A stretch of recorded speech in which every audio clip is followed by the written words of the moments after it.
This audio commentary is copyrighted 2006 by WCReplays.com, so please don't steal it. This audio commentary is going to be on human against human. I know I said something about a micro audio commentary, and I will do that, but what I had originally had in mind was just like having my opponent leave game or just go idle, and I would just like show like hotkeys and like how to take stuff out of hotkeys and some different tricks and tips. But I tried doing that, and it turned into like the worst audio commentary in the history of man. I mean, I was like attacking creeps with an MK and 4 foots and like microing against the creeps and like trying to show stuff, and it was really stupid. I know I promised to shout out to the guy who hosted that for me, but I can't remember his name. His name is like something Bane or Bane something. And besides, he masked wisps while I was doing it. He said he'd just go idle. I figured he was going to do something like that. I thought he had masked chimps or something on me. So he just masked wisps and then like spelled things and attacked me. So I ended up canning that idea. And so what I plan to do eventually when I do an audio commentary is just show a bunch of replays and concentrate on how they're microing during the battle, and giving some unrelated tips and things too about micro and things like that. So hopefully that will be okay. By the way, first things first, please pause the replay at the 10-second mark, put it at 1x speed. Once again, please pause the replay at the 10-second mark, put it at 1x speed if I haven't already said that. One of these replays I have watched before, the other one I don't think I have. These are pretty old replays. They're human against human. They're Skies games, so we'll see how that turns out. Alright, so you are at the 10-second mark and have at 1x speed. Please be ready to unpause in 3, 2, 1, unpause. Also, other things, my Q&A once again is a separate audio file within this WinZip folder. Yeah, within the WinZip folder that has this audio commentary, there's also going to be a separate audio, which is the Q&A section. And also in that Q&A section, I'm going to go over a little bit of my configuration and stuff. So if you want to hear about that, you can hear about that. So while they're doing their basic stuff, basic build orders, pretty much same for both of them. It's a cross map with Bajark, I'm not sure how his name is said, spawning on the top and Sky spawning on the bottom. I mean, spawning on the arc spawning on the right and Sky spawning on the left. This is kind of an old replay. I forgot what event this was. I want to say it was like ESWC, but I'm not sure. Bjark used to, I think he's like a Danish player. He used to be quite the pimp. He would always come out with these crazy, weird tier 3 strategies that no one else would do.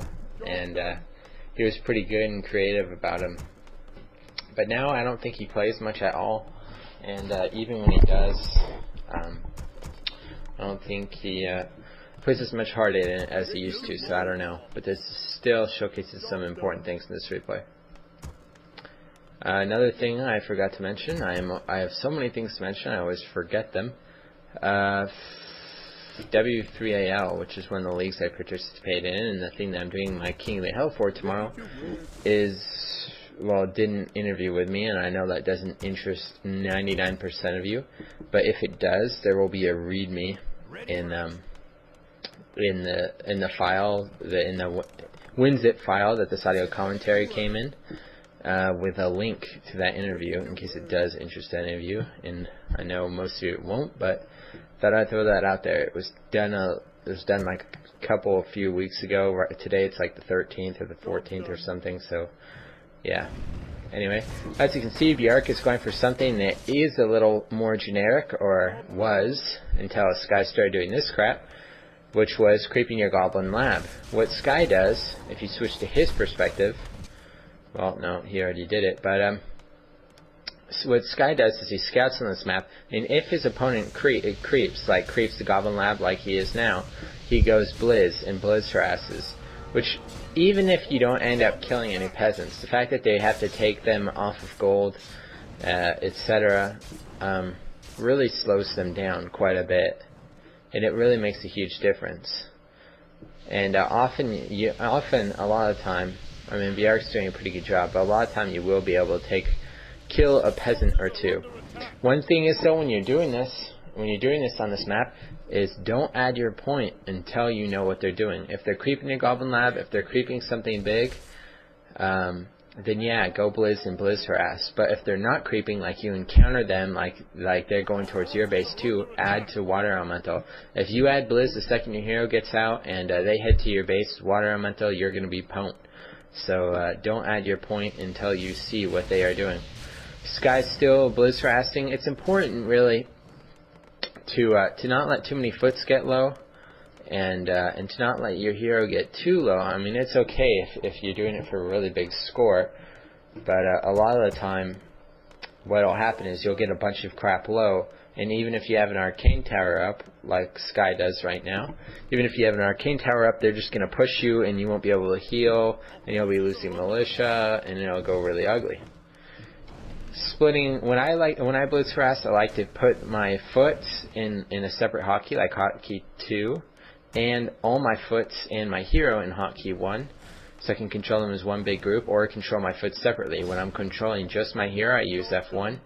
So a lot of time what I'll do is I'll hit F1, I'll go to Blizz harass, and I'll use my separate hotkey of Footman 2 to focus fire on peasants that I've gotten weak and pick them off and kill them. Which, as you can see, he's kind of doing right now. He keeps sending in foots. He can see all those reds and yellows, and he's trying to pick them off, get stuff low.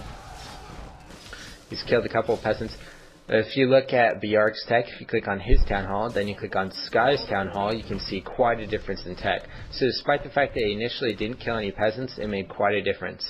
Bjark also doing something similar. He's just splitting up a hotkey like 3 foots and trying to mess with Sky a little bit. If Sky is not paying attention, you could end up killing a few peasants like that.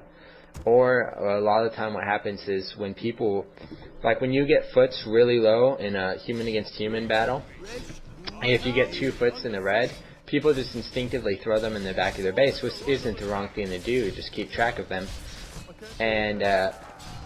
And when people do that, you just send 2-3 foots into the back of their base and you finish off those red foots, so sometimes that works really well, and he had gotten some of Sky's foots very low. As you can see, Sky goes to the Panda. Sky pretty much goes for Panda as of recently, as in since I've been back. He goes Panda every game, every Tavern map game, human against human. And there's a lot of logic behind the Panda. And as you can also see, well, as you will be able to see soon, Sky likes to double sank with the Panda. I think with Panda you should almost always double sank, with little to no exception, despite what the circumstance is. There are a lot of reasons for this. If they expand, it gives you the ability to push. If they don't expand, it gives you the ability to expand, or it gives you the ability to just have an edge over them, so you can harass or creep. And also late game, if you decide to go something like Griffins, it really helps a lot to be able to have sorceresses and stuff. Sorceresses help a lot when you have Griffins, because against like Hawks you can slow them and do your stuff, and against Gyros it helps a lot to be able to slow them and pick stuff off. Slow can really help a lot when you have Griffins. But the Panda is he just rocks, man. He just rocks in this matchup. His AoE is immediate. It's not like if you cast Flame Strike and they see the Flame Strike happening and can take it out. I mean, and can move their units out of the way. So it's immediate, and on top of that, it hits air. It does quite a bit of damage.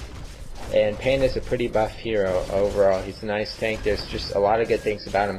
Even in Ground Wars, when you have like Knights and Priests and Mortars against Knights, Priests and Mortars, late game when you get level 2 Breath of Fire and level 2, level 3 Blizz, you can really just tear up their Knights. It works just like in Human against Orc with the Panda. Speaking of which, I don't really use Panda that much in Human against Orc anymore, only on certain maps, sometimes on Turtle Rock, and a lot of time on Knollwood and stuff like that. He's certainly a viable hero, so you can use him if you still like him, but I found some reasons to dislike him. I may go further into detail about that in the next audio, or maybe in the Q&A or something like that. As you can see, they're both creeping.